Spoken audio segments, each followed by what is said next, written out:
You followed the script. You tried being agreeable. You played the role that your parents, your teachers, your friends, and even your trauma wrote for you. And now, you're exhausted. Not because you're weak, but because you're living a life that doesn't belong to you. Here's the uncomfortable truth.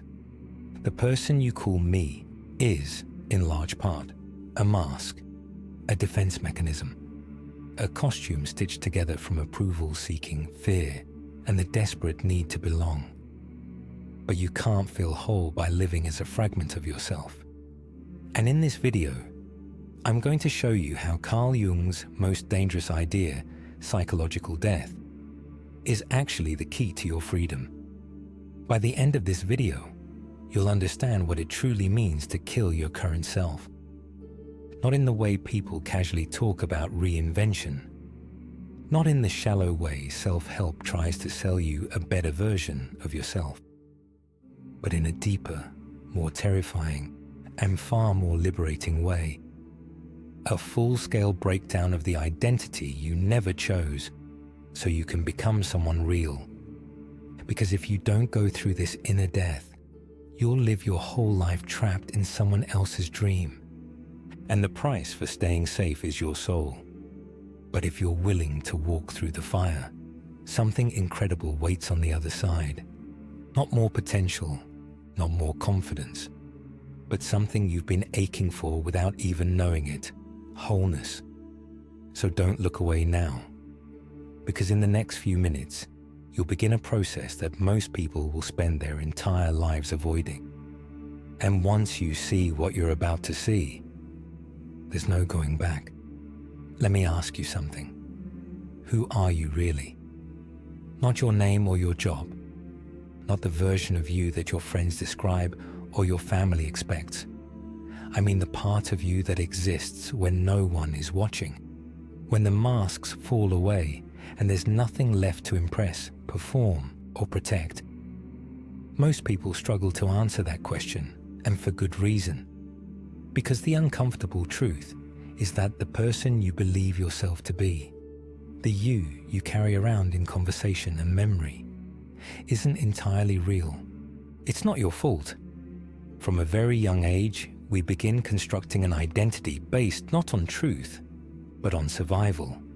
We learn what earns us love and what triggers rejection. We absorb subtle cues about how to behave, what to say, and which parts of ourselves are too much or not enough. And slowly, quietly, we build a self around those conditions, a self made of strategies, performances, and defense mechanisms. Carl Jung called this the persona, the mask we wear to meet the world. At first, it's just a role we play, but over time, it becomes something much more dangerous. It becomes who we think we are. Think back. Maybe you became the achiever, the people pleaser, the funny one, the responsible one. Or maybe you faded into the background, shrinking yourself just to be left alone. Whatever form your mask took, it likely served a purpose at the time. It kept you safe, accepted, or at least unnoticed. But the cost of safety was authenticity. And the longer you wear the mask, the more difficult it becomes to recognize the face beneath it. This is where things start to fracture. Because when your entire identity is shaped by the need to be liked or approved of, you begin to live out a version of yourself that is disconnected from anything true. You might feel successful on the outside, yet anxious and hollow inside. You might feel loved by others, yet completely unknown to yourself. Every time you say yes to something that feels like a no. Every time you bite your tongue, laugh when it's not funny, or pretend to care when you're indifferent, you reinforce a life that isn't yours. And somewhere deep within you, a voice gets quieter. The voice of who you really are. This isn't a small issue. It's a spiritual crisis disguised as everyday life. Because what's happening beneath the surface is a quiet, ongoing betrayal. You're not just ignoring parts of yourself. You're erasing them day by day. And what you call your personality, might just be a long list of things you thought would make people stay. But here's the turning point. That version of you, the one you've carefully curated over the years, has to die. Not improved, not enhanced, not optimized. It has to be broken apart. Because as long as it stands, it blocks the emergence of your deeper self. Jung believed that psychological transformation requires a kind of inner death. The death of the ego, the collapse of the persona. And while this process is painful, it's also essential. Because only by shedding the false self can the true self begin to take form. It's natural to resist this. Letting go of who you've always believed yourself to be can feel like falling into chaos. But what if that chaos isn't destruction? It's rebirth. What if the fear you feel is not a warning sign, but an invitation? Maybe the anxiety that lingers, the discontent that won't go away, the quiet sense that you're not living your life.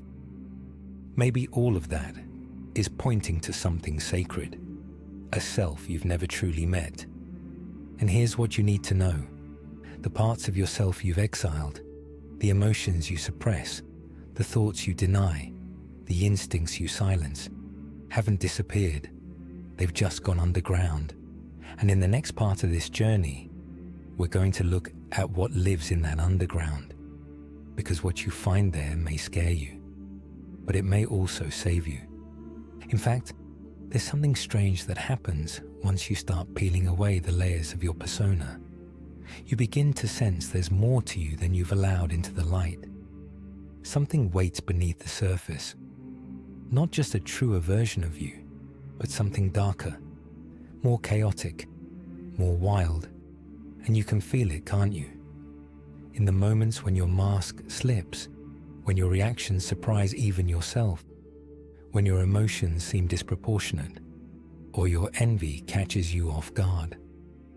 Something old and hidden stirs. Carl Jung called this the shadow, and it is, in many ways, the most important part of your psychological anatomy.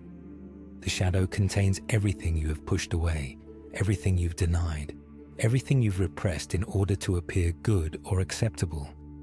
It is made up of the qualities that don't fit the story you tell about yourself. But here's the unsettling part. That doesn't mean it disappears. It just waits. It waits in your unconscious, growing stronger in the dark. You see, we are not taught to confront our inner contradictions. We're taught to suppress them, to keep them hidden, to smile through them. We're told that anger is dangerous, that sadness is weakness, that desire is shameful. So we fragment, we become split, not only from others but from ourselves. And what you bury doesn't stay buried, it leaks. Through your reactions, your judgments, your projections. Think about this. How often do you criticize traits in others that you secretly fear within yourself?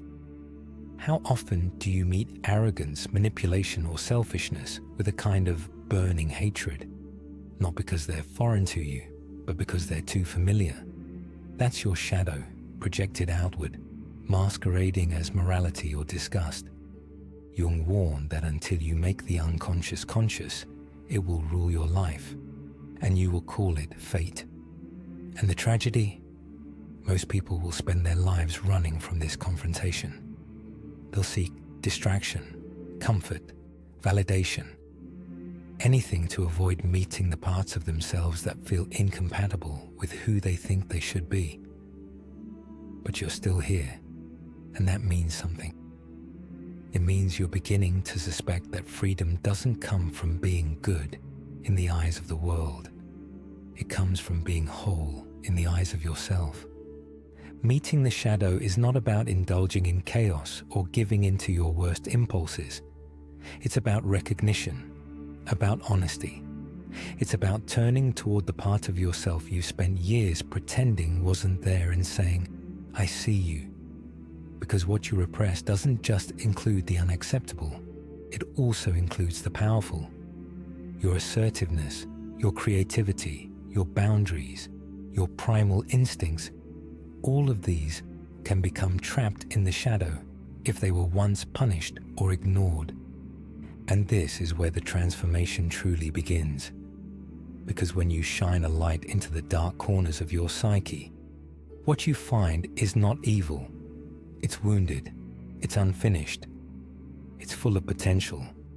The shadow is not the enemy. The enemy is pretending you have no shadow. But be warned, this isn't a one-time realization. It's a relationship. One that requires honesty, humility, and the courage to admit that you are not just the parts of yourself you show the world. You are also the hunger, the fear, the envy, the rage. And the moment you stop running from it, when you choose to integrate instead of suppress, you become dangerous in the best possible way. Because a person who knows their darkness can never be controlled by it. You've now seen what lies beneath the mask, but we're still only halfway through the journey, because there's something even more difficult ahead. If the shadow is what you've denied, then the next step is what you must let go of entirely. Not just the traits you've hidden, but the you who believed that hiding was the only way to survive. Stay with me, because what comes next is not about confrontation. It's about surrender, and it's where your ego meets its end. If you've come this far, you've already felt the tremors, the quiet instability under the life you've built. You've seen how much of your identity was shaped not by your soul, but by your survival. And you've started to sense the presence of your shadow, those unspoken, unloved pieces of yourself that you've kept in the dark for far too long. But now comes the part that no one wants to talk about. Because once the mask begins to crack, it doesn't stop.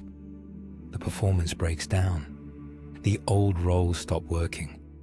And what once held your life together starts to unravel. This is what Jung referred to as the death of the ego. It's not a metaphor. It's not a poetic phase. It's a collapse, a dismantling of everything you thought was you. And if you haven't experienced it yet, it's easy to romanticize. But when it happens, it doesn't feel beautiful. It feels like madness. You question everything, your purpose, your values, your desires, your place in the world. The goals that once drove you feel hollow.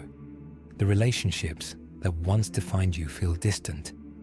The voice you used to trust, your internal narrator, goes quiet or worse, starts speaking in riddles.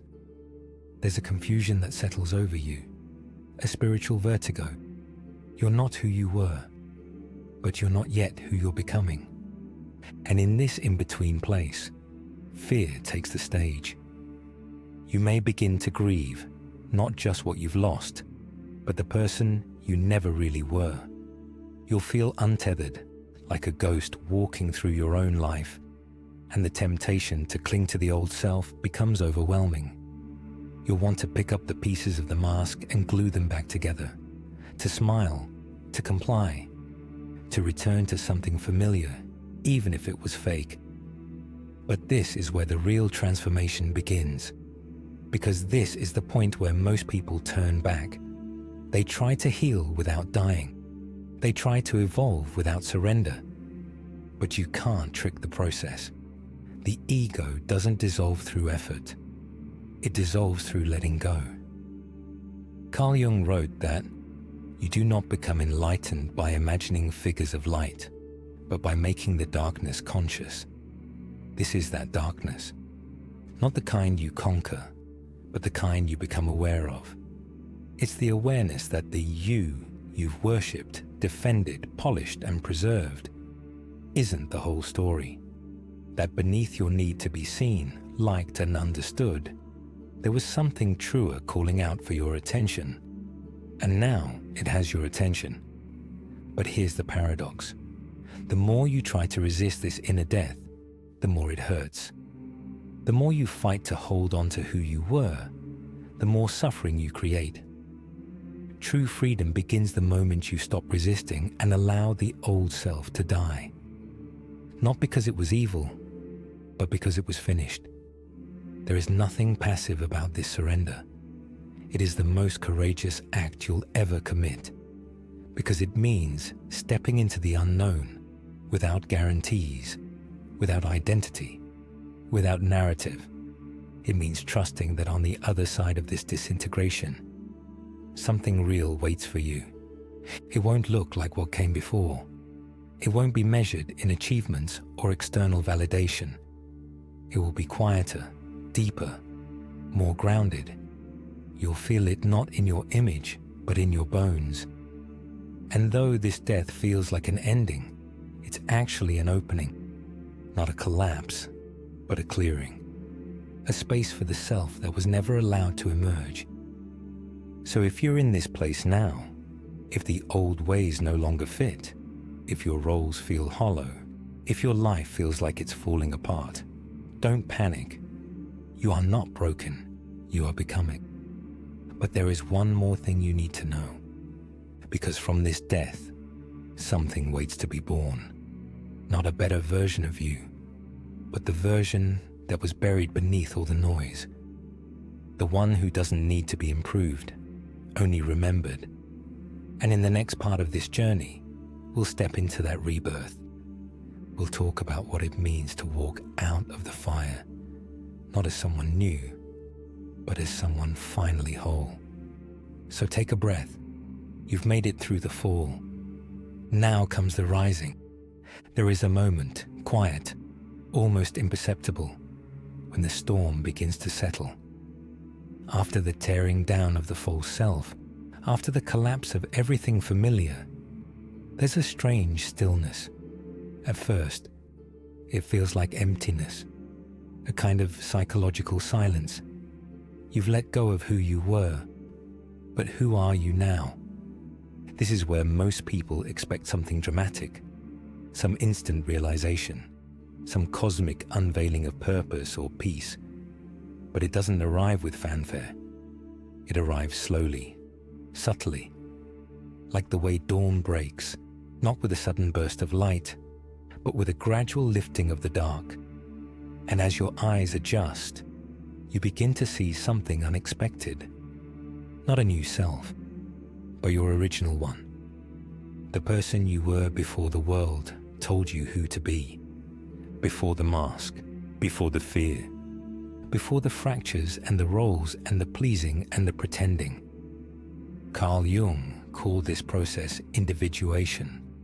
Not self-improvement, not self-mastery, but becoming whole. It is the unfolding of the self, not as an idea, but as a living reality. It doesn't come from striving to be better, but from integrating what you've disowned. It is not about perfection. It is about truth. You begin to feel this wholeness not as a concept, but as a presence. You stop needing to prove yourself. You stop chasing validation.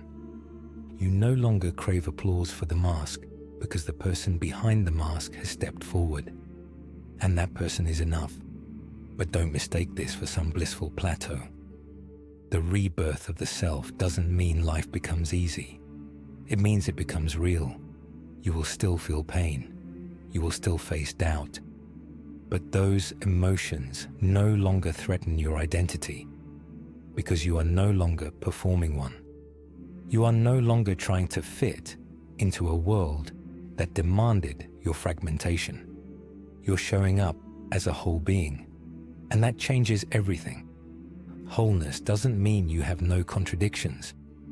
It means you have stopped hiding from them. You begin to understand that you can be soft and powerful. You can be flawed and worthy. You can carry anger without becoming cruel, desire without being lost in it, fear without letting it rule you. You stop dividing yourself into parts, acceptable and unacceptable, and instead hold all of it. You begin to carry yourself with a quiet power, a presence that doesn't beg to be seen, but cannot be ignored. This is what emerges when the false self dies. Not an idealized version of you, but the original, the one who was never ashamed, the one who didn't need to earn their existence. you start listening to your own voice again. Not the voice shaped by fear or approval or algorithms, but the voice of something deeper, something ancient, something alive within you. And it guides you, not with certainty, but with clarity. It doesn't tell you who to be. It reminds you of who you've always been. There's a beauty in this return, a peace that doesn't come from escaping life, but from engaging with it as you truly are. And for the first time, perhaps in your entire life, you realize you don't need to chase yourself anymore. You've come home. But before we end, there's one final piece.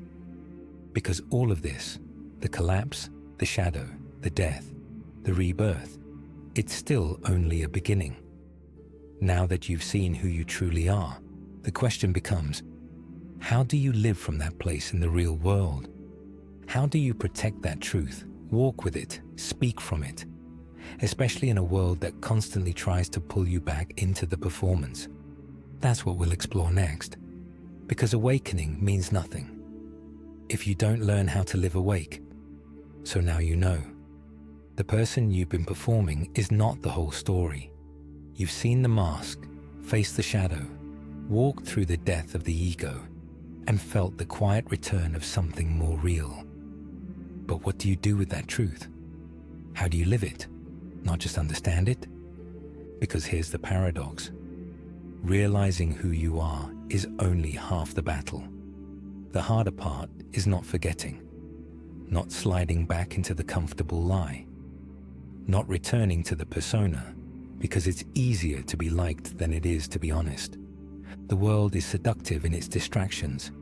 It rewards the mask. It praises conformity. It makes noise louder than depth and image more valuable than authenticity. So to live as your whole self is an act of defiance, a quiet rebellion against the illusion that you ever needed to be anything else. But rebellion without direction becomes chaos. So where do you start? You begin by watching yourself, gently, without judgment. Pay attention to the moments when you shrink, when you say yes to avoid discomfort, when you edit yourself mid-sentence so others won't feel unsettled. These are not small slips. They are clues. Clues that your full self still has a grip on the wheel. And instead of condemning yourself for it, learn to observe it, name it. There's the mask again. Because the moment you bring awareness to it, it loses some of its power. Next, bring your shadow into the light, slowly, safely. Start noticing your triggers, the things that cause disproportionate emotional reactions. Ask, what am I really defending? What part of me feels threatened here? Often, the answer will reveal something you've buried. Anger, pride, insecurity, desire. And in that discovery, you don't need to act on it. You just need to listen. Because awareness is the first step toward integration. Journaling is not cliché. It's necessary. Jung himself emphasized its importance, especially dream journaling. Your unconscious mind speaks in symbols, in images, in metaphors. Dreams are the whispers of your deeper self trying to break through the noise. Write them down. Reflect on them. You'll begin to notice patterns, themes, messages that don't come from the surface level mind. You can also practice what Jung called active imagination, a dialogue between your conscious self and the parts of your psyche you usually ignore. Sit with an image, an emotion, a memory. Speak to it. Let it speak back. This isn't madness, it's integration. You're reclaiming the voices inside you that were once exiled. And each time you do, you become less divided, less fragmented. But most importantly, allow the old self to keep dying, over and over again. Because it doesn't go quietly. It will return in the moments you feel lonely, uncertain, or afraid. The mask will whisper that it's safer to be liked than to be real. And in those moments, you must choose. Not comfort, but truth. Choosing your real self might mean walking away from people who only knew your performance. It might mean saying no more often, speaking more honestly, taking up space in a way that feels unfamiliar. It might mean being misunderstood, judged, even disliked, but you'll be free. And eventually, something strange happens. When you no longer seek to be liked, you become trustworthy. When you stop chasing validation, your presence deepens. When you no longer live for others' expectations, you begin to live. And people feel that. They don't always understand it, but they feel it. And more importantly, you feel it. The weight that lifts when you no longer have to carry the lie of who you're not. This isn't a one-time transformation. It's a lifelong unfolding, a constant dying and becoming. But every time you choose to be real, you bury the false self a little deeper, and something sacred rises in its place. So begin where you are, gently, honestly. The self you've been searching for isn't out there.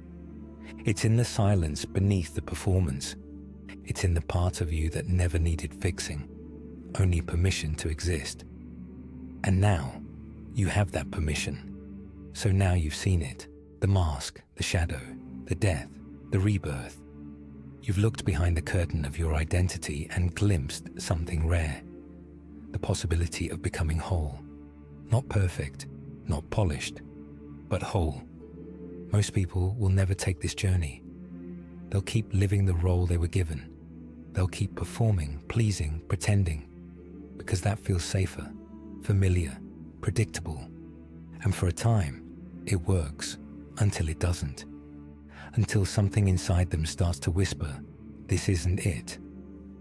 But you heard that whisper, and you followed it. That alone is extraordinary, because to kill the current self, the false self, is to risk everything you've ever known for something you've never fully met. Your truth, your essence, your inner voice that was never lost, only buried. This isn't the end of the road. It's the beginning of your return. Back to yourself, back to something real. So let the old self be laid to rest. Not with regret, but with reverence. It brought you here. It protected you. But now, it's time to leave it behind. You don't need to become anything more. You just need to remember who you were before the world told you to be someone else. And now that you remember, live like it.